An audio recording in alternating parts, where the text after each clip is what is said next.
2014 से 2019, 2019 से 2024 तक संसद भवन में आपने एक आवाज सुनी होगी और वो आवाज थी बीजेपी की पूर्व सांसद और की पूर्व केंद्रीय मंत्री स्मृति ईरानी की। लेकिन अब ये बड़ा सवाल खड़ा होता है कि आखिरकार लोकसभा 2024 के चुनाव में हार के बाद स्मृति ईरानी कहां गई? आखिरकार कहां है स्मृति ईरानी? क्या स्मृति ईरानी ने अपने आप को राजनीति से दूर कर लिया है या फिर बीजेपी ने स्मृति ईरानी को राजनीति से दरकिनार कर दिया है, खुद से दरकिनार कर दिया है?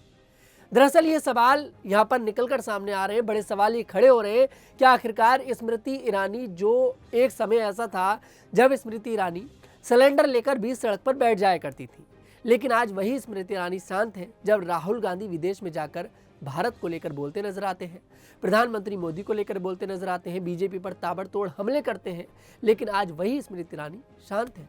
बड़ा सवाल यहाँ पर एक खड़ा होता है। दरअसल देखिए, लोकसभा 2024 के चुनाव में बीजेपी ने अमेठी सीट से ही स्मृति ईरानी को टिकट दिया था, लेकिन यहाँ पर चर्चा थी कि राहुल गांधी अमेठी से चुनाव लड़ेंगे, लेकिन ऐसा नहीं हुआ।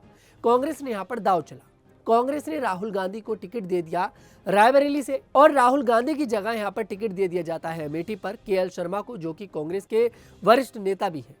उसके बाद स्मृति ईरानी में घमंड आ गया कि राहुल गांधी को मैंने हरा दिया था, अब यहाँ तो एक कांग्रेस का मामूली सा नेता है, इसको तो मैं आराम से हरा दूंगी। गुना ज्यादा वोटों से केएल शर्मा स्मृति ईरानी को हराते नजर आए।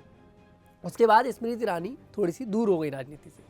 लेकिन अब देखिए, अगले साल दिल्ली में विधानसभा चुनाव है और अब ये चर्चा हो रही है कि क्या दिल्ली में स्मृति ईरानी को बड़ी जगह दी जा सकती है, और वो नेता है बांसुरी स्वराज। बांसुरी स्वराज कहीं ना कहीं अपने आप को दिल्ली में एक बड़ा नेता मान रही है। उसका कारण ये भी है क्योंकि देखिए, उनकी मुलाकात अमित शाह, प्रधानमंत्री मोदी, राजनाथ सिंह, तमाम बीजेपी के जो बड़े बड़े दिग्गज नेता हैं उनसे हो रही है। ऐसे में अगर वो अपने आप को बड़ा नेता मान भी रही है तो उसमें कोई दोहराई नहीं है, और कहीं ना कहीं दिल्ली के विधानसभा चुनाव में बीजेपी बांसुरी स्वराज को आगे करती नजर आ सकती है।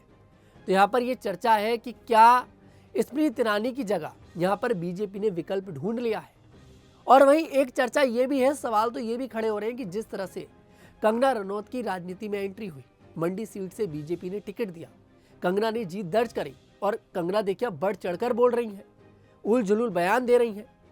ऐसे में कहा जा रहा है कि स्मृति ईरानी की टक्कर का यहाँ पर बीजेपी ने नेता ढूंढ लिया है और खुद बीजेपी स्मृति ईरानी को दूर कर रहा है।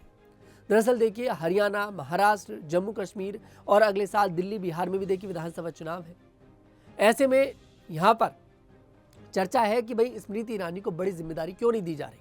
हालांकि देखिए, हरियाणा के विधानसभा चुनाव में स्मृति ईरानी को स्टार प्रचारक बनाया गया, लेकिन स्टार प्रचारक बनाना कोई बड़ी बात नहीं है, क्योंकि यहाँ पर ये बात निकल कर सामने आ रही थी। जो बड़े बड़े राजनीतिक के विश्लेषक हैं वो ये कह रहे थे कि कहीं ना कहीं स्मृति ईरानी के मन में ये है कि उन्हें दिल्ली का प्रदेश अध्यक्ष बना दिया जाए, लेकिन ऐसा नहीं हुआ।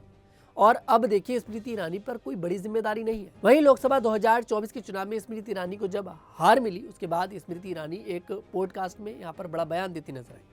उन्होंने कहा कि 47 साल की उम्र में मैंने वो सब देख लिया जो लोग 60 साल की उम्र में तक नहीं देख पाते। तो ऐसे में कहीं ना कहीं ये यहाँ पर ये बात निकलकर सामने आ रही है कि क्या खुद स्मृति ईरानी अपने आप को राजनीति से दूर कर रही है, या फिर स्मृति ईरानी ने ये मान लिया है कि अब बीजेपी उन्हें कोई बड़ी जिम्मेदारी नहीं देने वाली है। क्योंकि देखिए, पहले स्मृति ईरानी बड़े बड़े बयान भी दिया करती थी, राहुल गांधी पर बढ़ चढ़कर बोला करती थी, लेकिन अब वही स्मृति ईरानी राहुल गांधी की राजनीति की तारीफ कर रही है। पॉडकास्ट में ये कहती नजर आई स्मृति ईरानी कि भाई राहुल गांधी की राजनीति में सुधार आया और जो राहुल गांधी कर रहे हैं उसको लोग हल्के में ना लें। व्हाइट टी शर्ट पहनकर कहीं ना कहीं राहुल गांधी आज का जो युवा है उसका वोट साधने में कामयाब होते दिखाई दे रहे हैं। ये बात कही थी स्मृति ईरानी ने, जिन्होंने राहुल गांधी को अमेठी सीट से हराया था, और कहीं ना कहीं राहुल गांधी पर बड़े बड़े बयान भी स्मृति ईरानी दिया करती थी।